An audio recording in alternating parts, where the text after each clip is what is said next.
Հավաքին չեն մասնակցի թիմի մյուս երկու լեգիոներները փորձառու պաշտպաններ բրազիլացի Ջուլիանո Խիմենեսը եւ գանացի Իլիասու Ալհասան Շիլան։ Բրազիլացու արտասահմանյան ակումբ տեղափոխվելու հարցով բանակցությունները դեռ շարունակվում են, իսկ գանացին վիզայի հետ կապված խնդիրները կարգավորելուց հետո թիմին կմիանա արդեն փետրվարի սկզբին Կիպրոսում կազմակերպվելիք երկրորդ ուսումնամարզական հավաքի ժամանակ։ Սոչիում Իմպուլսին կմիանա եւ ակումբում փորձաշրջան կանցնի Մակեդոնիայի մինչեւ 19 տարեկանների հավաքականի կազմում 6 խաղի մասնակցած եւ 1 գոլ հեղինակած եզրային հարձակվող Ֆիլիպ Տիմովը, ով Սլովենիայի բարձրագույն խմբի առաջնության մասնակից Կոպերի ֆուտբոլիստ է։ Սոչիի հավաքի ընթացքում Իմպուլսը նախատեսել է անցկացնել 3 ընկերական հանդիպում, իսկ մրցակիցները կորոշվեն տեղում։ 3 Ավանի ֆուտբոլի ակադեմիայում Դիլիջանի Իմպուլսը իր հերթական մարզումն է անցկացրել, որի ժամանակ ֆուտբոլիստները վարժություններ են կատարել, ինչպես նաեւ մարզվել են մարզասարքերով։ Երեկվա մարզմանը բացակայում էր նաեւ Իմպուլսի երկրորդ դարպասապահ Գառնիկ Զաքարյանը, ով զորակոչվել է։ Մարզումներին մասնակցում է Սանկտ Պետերբուրգի դպրոցի սան Դավիթ Բաբայանը, ով նախորդ տարի փորձաշրջան է անցել Հայաստանի մինչև 19 տարեկանների հավաքականում։ 17-ամյա ֆուտբոլիստը փորձաշրջան է անցնում Դիլիջանյան ակումբում եւ ամենայն հավանականությամբ Իմպուլսը պայմանագիր կկնքի նրա հետ։ Մարզումից առաջ թիմի գլխավոր մարզիչ Արմեն Գյուլբուդաղյանցը խոսեց թիմի հետագա ծրագրերի մասին, ինչպես նաեւ անդրադարձավ նախապատրաստական շրջանին։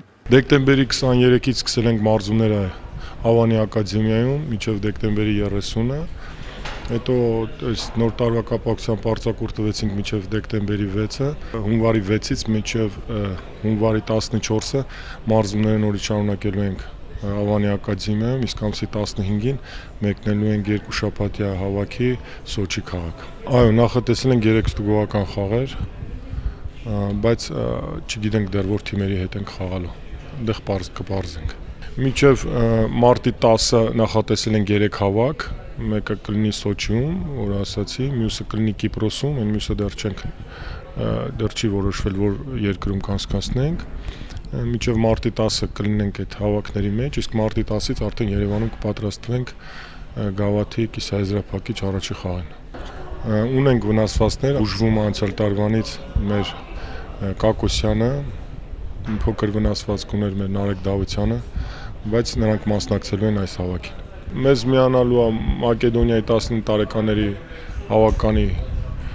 ֆուտբոլիստ, որը կմիանա Սոչիում, այնտեղ ընկերական ստուգողական խաղերից հետո արդեն պարզ կլինի մնալու է թիմում, թե ոչ։ Նոր ակումբի վերաբերյալ իր տպավորություններով կիսվեց նաև Կոնստանտին Մանդրիչենկոն, ով նախորդ մրցաշրջանն անցկացրեց Երևանի Միկայում, իսկ հիմա 6 ամսով վարձավճարով հանդես գալու պայմանագիր է ստորագրել Իմպուլսի հետ։ Իմպուլսում լավ թիմ է հավաքվել, բավական բարձրակարգ ֆուտբոլիստներով, հիմա ուսումնամարզական հավաքներ անցկացնելու ժամանակաշրջան է։ Աստիճանաբար ձեռք կբերենք մեր լավագույն մարզավիճակը եւ պատրաստ կլինենք արդեն թե գավաթային եւ թե առաջնության հանդիպումներին, ասում է Մանդրիչենկոն։ Միշտ էլ հնարավորություն կա հաղթելու եւ մենք շատ կցանկանանք նվաճել գավաթը, ինչ վերաբերում էին տեղափոխությանը Իմպուլս, ապա այստեղ ամեն ինչ չէ ինձանից կախված։ Ամեն դեպքում գործակալիս հետ որոշեցինք, որ ես առաջիկա 6 ամիսների ընթացքում հանդես կգամ հենց Դիլիջանյան թիմում։ Ունեի եւս մի քանի տարբերակ այլ երկիր տեղափոխվելու, սակայն ամենաարժանին հենց Իմպուլսի առաջարկն էր եւ ես առանց երկար մտածելու տեղափոխվեցի այստեղ։